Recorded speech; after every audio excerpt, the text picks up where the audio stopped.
আসসালামু আলাইকুম। সবাইকে পয়লা বৈশাখের শুভেচ্ছা। আশা করি আজকের দিনটি ভালো কাটবে।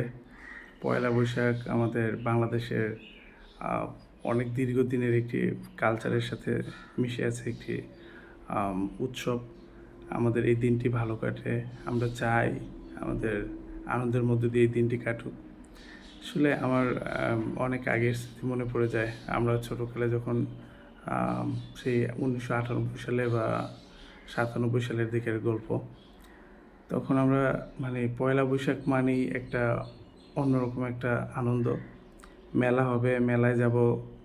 তারপর সেইখান থেকে এক ধরনের গাড়ি আছে যেগুলো আমরা খুব শব্দ হইতো চালাইলে। তারপর এক ধরনের বেলুন কেনা যেগুলা মানে উড়ে যায় এই টাইপের।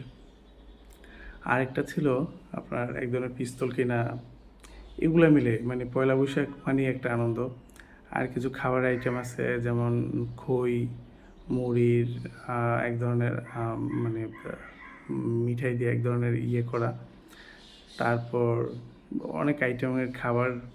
তো সব কিছু মিলে আসলে পয়লা বৈশাখটা অনেক আগে খুব বেশি চমৎকার ছিল। এখনকার পয়লা বৈশাখটা একটু ডিফারেন্ট। আসলে উঠা, বন্ধুদের সাথে দেখা, মাঝে মাঝে একটু মেলায় যাওয়া, ঘুরতে যাওয়া, মাওয়া যাওয়া, টিএসসিতে যাওয়া, আর আপনার বটমূলে যাওয়া, অথবা এই ঘোরাঘুরি করা, এই টাইপের। আসলে সব কিছু মিলে আমাদের সময়টা ভালো যাক, পয়লা বৈশাখ সবার ভালো কাটুক। আর একটি বিষয় খেয়াল রাখবেন, আপনাদের ফ্যামিলিতে যাদের ছোট বাচ্চা রয়েছে, এরা ছোট বাচ্চাদের নিয়ে অবশ্যই কোলাহলমুক্ত জায়গায় থাকার চেষ্টা করবেন। কোলাহলে না যাওয়াটাই ভালো, কারণ এখন যেহেতু হামের একটা মানে প্রাদুর্ভাব রয়েছে, বা এটা আমরা একটু বলতে পারি যে একটু বাজে ধরনের একটা অবস্থা। সো আপনার শিশুর খেয়াল রাখবেন। আপনি চাইলে নিরাপদে থাকতে পারেন। কথা হচ্ছে একটি দিন ভালো না গেলে সমস্যা নেই, বাট শিশুর প্রবলেম হবে। এই ধরনের কাজ থেকে বিরত থাকাই ভালো।